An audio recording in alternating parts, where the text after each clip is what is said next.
आज की इस वीडियो में आप सभी को समीकरणों का अव्यवहित से हल करना बताएंगे, जो कि आप सभी को भाई अच्छे से पता है। समीकरण को अव्यवहित से सॉल्व करके एक्स वाई जेड का मान जो निकालना होता है, ये हर बार के एग्जाम में आता है और पूरे 8 अंक यहाँ से आपके कहीं पर भी नहीं गए हैं। तो काफी इंपॉर्टेंट है। चलिए इसको देखते हैं आखिर इसको कैसे सॉल्व करना है। तो आप सभी को अच्छे से मालूम होगा अव्यवहित में एक्स वाई जेड का मान निकालने के लिए हमें ए इनवर्स की जरूरत पड़ती है। ए इनवर्स की जरूरत पड़ती है। तो यहाँ पर देखिए सबसे पहले हमें क्या करना है। सबसे पहले तो एग्जाम में तीनों समीकरण को नोट करिएगा। उसके बाद लिखना दिए हुए समीकरणों को आव्यूह समीकरणों को आव्यूह समीकरण ax बराबर b के रूप में लिखने पर देखिए ax बराबर b का जो रूप होता है, इसका मतलब है कि केवल आप गिनती लीजिए बस। जैसे x के गुणा में 1 है, y के गुणा में धन का 1 है, z के गुणा में धन का 2 है। तो भाई प्लस तो आगे लिखा नहीं जाता, माना जाता है। यहाँ पर 1 है, 2 है, 1 है, 1 2 1, यहाँ पर सब 1 1 है, 1 1 1 है, अव्यव के अंदर है। ठीक है। उसके बाद यक्स का मतलब है कि यक्स वाई जेड लिख दो, यक्स वाई जेड लिख देंगे। ठीक, ये हो गया। बराबर का बी का मतलब है इक्वल के बाद क्या है, 4 है, 1 है, 2 है, यानी कि इक्वल के बाद वाली गिनती को हम लिख लिए हैं। ये है हमारा ए एक्स बराबर बी के रूप का। ठीक, अगर यहाँ से हमें ए की बात करें तो ए वाला पहला हो गया, एक्स की बात करें तो ये दूसरा नंबर हो गया, और बी की बात करें तो ये तीसरा नंबर हो जाएगा। अब यहीं पर देखिए एक्स बराबर क्या हो जाएगा, ए को इधर भेजेंगे तो ए इनवर्स बी, इसको हम मान लेते हैं समीकरण 1। अब हमें सबसे पहले क्या निकालना है पता है, ए इनवर्स। इसमें जो सबसे इंपॉर्टेंट है वो ए इनवर्स ही इंपॉर्टेंट है। तो आइए चलिए हम ए इनवर्स के लिए भाई काम करेंगे। ए इनवर्स के लिए काम करने का मतलब है कि ए इनवर्स बराबर होता है 1/, मापांक के और साथ में होता है एडजॉइंट ए। ये ए इनवर्स का फार्मूला है। इसे आपको लिखना है, ये आपको लिखना नहीं भाई, इसको हम हटा दे रहे हैं। ये आपको लिखना है समीकरण के ऐसे साइड में मान लेना। ए इनवर्स के लिए 1/, जो है मापांक के चाहिए। तो चलिए यहाँ पर मापांक ए निकालेंगे। उससे पहले सबसे पहले ए देखो क्या है, ए आपका ये पहला वाला होगा।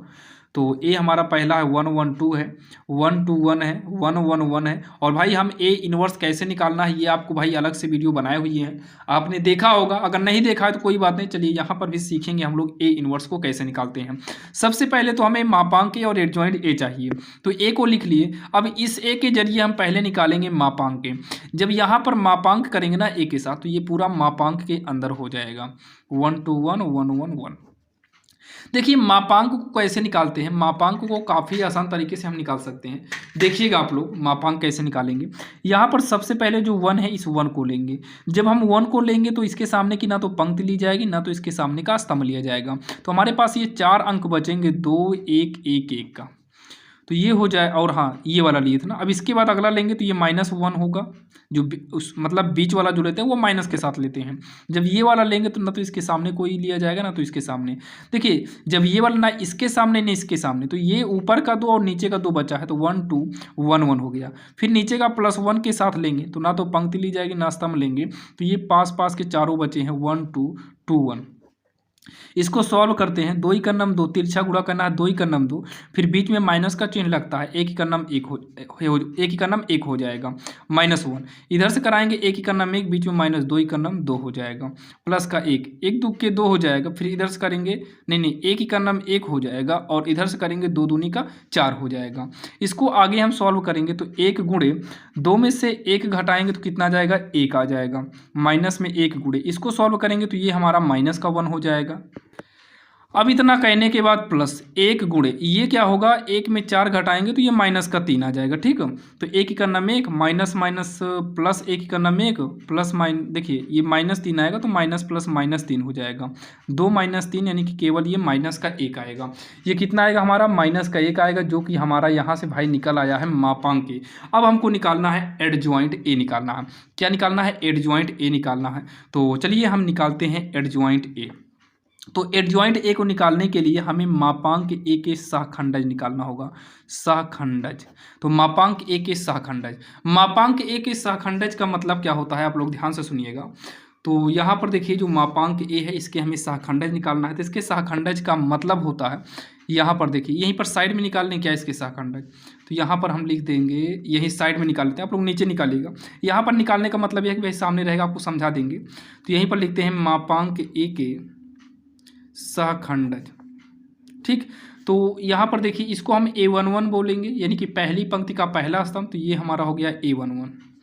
दूसरे वाले को A12 बोलेंगे तो ये हो गया A12, और तीसरे वाले को हम A13 बोलेंगे। इसको थोड़ा साइड में कर लेते हैं। ये देखो दूसरी लाइन में है, दूसरी पंक्ति का पहला होगा, ये दूसरी पंक्ति का दूसरा हो जाएगा, फिर दूसरी पंक्ति का तीसरा हो जाएगा। ठीक, आपके समझ में आ रहा होगा। फिर तीसरी पंक्ति का पहला यानी कि A31 कर लेंगे, फिर A32 हो जाएगा, फिर A33 हो जाएगा। आप लोग समझिएगा, यहाँ पर छोटा छोटा लिखेंगे। अब इतना कर लिए, ये आपका मतलब 9 निकालना है, क्योंकि 9 अंक है, 9 को लिख दिए। ठीक, पहला हो गया, मतलब लाइन से किए ताकि ये तीनों ऊपर हो गया, दूसरा तीनों नीचे हो गया, तीसरा तीनों नीचे हो गया। ठीक, तो जब हम पहला A11 निकालेंगे तो इसके सामने की पंक्ति स्तंभ को नहीं लेंगे, तो आपके पास ये चारों अंक बचेंगे, 2 1 1 1। तो यहाँ पर मापांक में लिखेंगे 2 1 1 1 कर देंगे, और उससे पहले इसको जोड़िए, एक एक क्या होगा, 2 2 हमारा सम है, सम के लिए प्लस माना जाता है। 1 2 3 विषम है तो विषम के लिए हम माइनस करेंगे। 1 3 4 सम है, कोई बात नहीं, सम के लिए धन आगे माना ही जाता है। 1 2 1 3 विषम है तो विषम के लिए हम यहाँ पर माइनस कर देंगे, और मापांक लगा देते हैं सम में, एक मापांक ऐसे ही लगा देते हैं। यहाँ पर भी मापांक 2 3 5 विषम है तो इसके लिए माइनस कर दे रहे हैं। 3 1 4 सम है, सम के लिए प्लस होगा। 3 2 5 विषम है, इसके लिए जो है माइनस करेंगे। 3 3 6 सम है, सम के लिए प्लस ही होता है। तो जब हम 1 2 की बात करेंगे, मतलब दूसरे की, तो इसके सामने की पंक्ति और स्तंभ को हटाए, जब इसके सामने का ये और ये हटाओगे तो ये किनारे का 1 1 और 1 1, तो 1 1 1 1 सब बचा हुआ है। यहाँ पर जब हम तीसरा लेंगे, मतलब 2, जब 2 लेंगे तो इसके सामने का और इधर का हटाइए, जब ये इस तरीके से हट जाएगा तो 1 2 1 1 बचेगा, तो यहाँ पर 1 2 1 1 बचेगा। भाई इसको आप लोग समझने की कोशिश करना, यहाँ से आपके 8 नंबर फिक्स हैं, ध्यान दीजिएगा। जब 2 1 की बात करेंगे, मतलब दूसरी लाइन का पहला वाला, तो जब इसके सामने ये हटेगा, ये और ये, तो 1 2 1 1, तो यहाँ पर 1 2 1 1।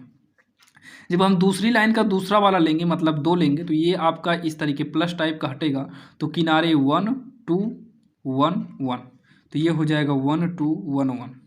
फिर 2 3 यानी कि ये वाला लेंगे, तो ये आपका हटेगा, ये हटेगा, तो 1 1 1 1, तो ये हो जाएगा 1 1 1 1 हो गया। ठीक, अब उसके बाद हम 3 1 यानी कि ये वाला लेंगे, तो ना ये लिया जाएगा ना तो ये हटेगा पूरा, तो 1 2 2 1, तो ये 1 2 2 1 हो गया। ठीक, अब तीसरे का दूसरा, मतलब ये वाला लेंगे, तो ये आपका हटेगा, तो 1 1 2 1 1।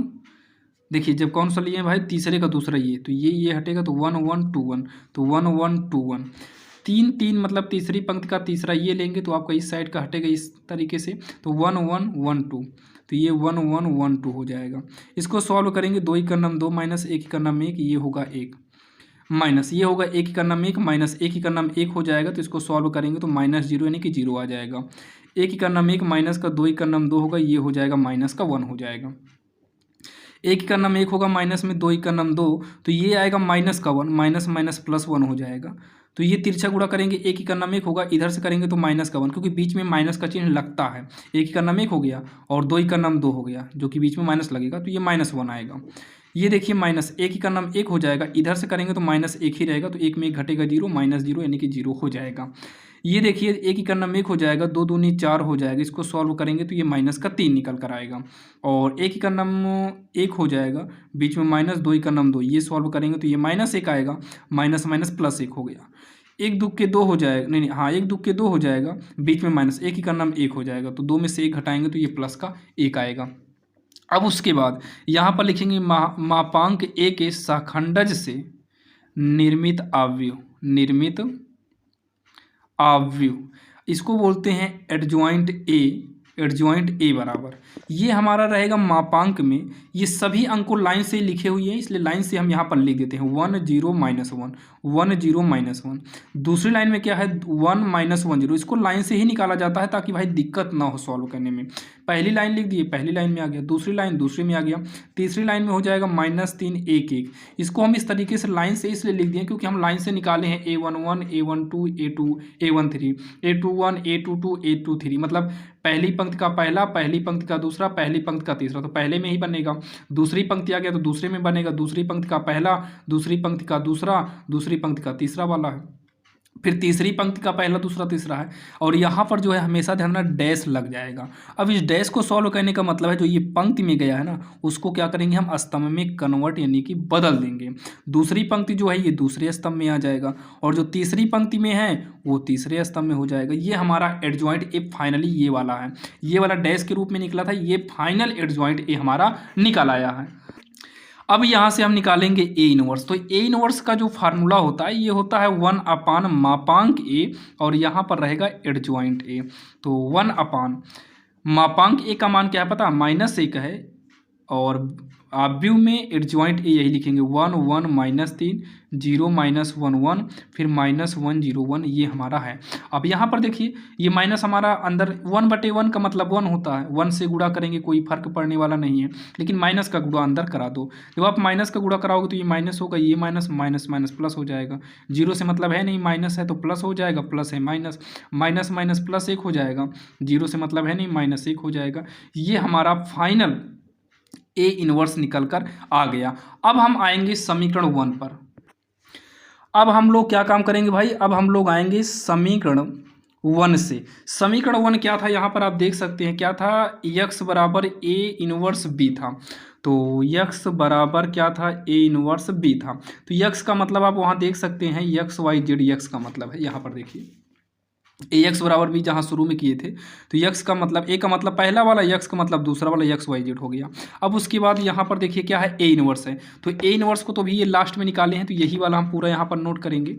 तो ए इनवर्स के जगह पर जो निकाले हैं अभी -1 -1 3 0 1 -1 1 0 -1 हम ये लिख दिए। फिर इसी के इनटू में बी आ रहा, तो बी का मतलब क्या है भाई, बी का मतलब ये 4 1 2 है। बी का मतलब कितना है, 4 1 2, ये हमारा बी का मतलब हो गया। ये हमारा फाइनली हो गया। अब इसी को सॉल्व करके हम एक्स वाई जेड का मान आसानी से निकाल सकते हैं। तो एक्स वाई जेड को हम वैसे ही नोट कर लेते हैं कुछ देर के लिए। अब यहाँ पर जो है पंक्ति गुणे स्तंभ के हिसाब से इसको हम सॉल्व कर देंगे। तो देखिए 1 चौके 4 जो कि -4 होगा, आगे बढ़ेंगे -1, यहाँ आगे बढ़ेंगे 1, तो 1 ही का नाम 1 जो कि -1 हो गया। फिर आगे आएंगे 3 दूनी कितना हो जाएगा 6, दूसरी लाइन से कराएंगे तो 0 चौके 0 हो जाएगा, 1 ही का नाम 1 हो जाएगा, ये -2 हो गया। तीसरी लाइन में करेंगे 1 चौके 4 हो गया, 0 ही का नाम 0 हो गया, -2 मतलब -1 2 के -2 हो गया, -1 2 के -2 हो गया। अब इसको हम क्या करेंगे, सॉल्व करेंगे। तो एक्स वाई जेड ये हो जाएगा, ये देखिए -5 होगा +6 है तो 1 आएगा, ये -1 हो जाएगा, 4 में से 2 घटाएंगे 2 आ जाएगा। अब यहाँ से हम कंपेयर कर लेंगे यानी कि तुलना। तो यहाँ पर हम लिखेंगे तुलना करने पर, तो x बराबर 1, y बराबर कितना आएगा, -1 आएगा, z बराबर कितना आएगा 2। यही इसका जो है उत्तर हो जाएगा, जो कि काफ़ी आसान था और आपके समझ में आया होगा। और सॉल्व करने के बाद आपको भाई चेक करना है कि हाँ हमारी सवाल सही है कि नहीं, तो इसकी आप जांच कर सकते हो, जो कि आप रफ में भाई रफ कार्य करना पीछे करिएगा। जैसे ये पहला समीकरण है, इसी पहले समीकरण को यहाँ लिख लीजिएगा, x + y + 2z बराबर 4 है। यहीं पर x y z का मान रखकर जाँच कर लेना। x की जगह पर 1 करेंगे, y की जगह पर -1 कर देंगे और +2 × 2 बराबर 4। तो 1 - 1 + 4 बराबर 4, ये इससे कट जाएगा, 4 बराबर 4, यानी कि हमारा उत्तर की जांच सही है। इसका मतलब हमारी सवाल सही है, जो कि 3 समीकरण है, आप तीनों में रखकर चेक कर सकते हैं, जो कि काफ़ी आसान था। आज की इस वीडियो में आपने देखा भाई आव्यूह विधि से एक्स वाई जेड का मान कैसे निकाला जाता है, जो कि काफ़ी आसान तरीके से बताए और कंफर्म है कि आपके समझ में आ गया होगा। और भी इंपॉर्टेंट क्वेश्चन के लिए भाई हम प्लेलिस्ट बनाए हुए हैं, जिसका लिंक डिस्क्रिप्शन में दे दिए हैं। यहाँ से आपको अब ए इनवर्स में भी कोई भी दिक्कत नहीं होगी। अगर चैनल पर नए हैं तो भाई सब्सक्राइब करिएगा, और हाँ कंप्लीट वीडियो के लिए डिस्क्रिप्शन में लिंक दे दिया गया है, वहाँ पर जाकर आप सभी चैप्टर के मोस्ट इंपॉर्टेंट क्वेश्चन को आसान से आसान भाषा में देख सकते हैं और अपने बोर्ड एग्जाम की बेहतरीन तैयारी कर सकते हैं।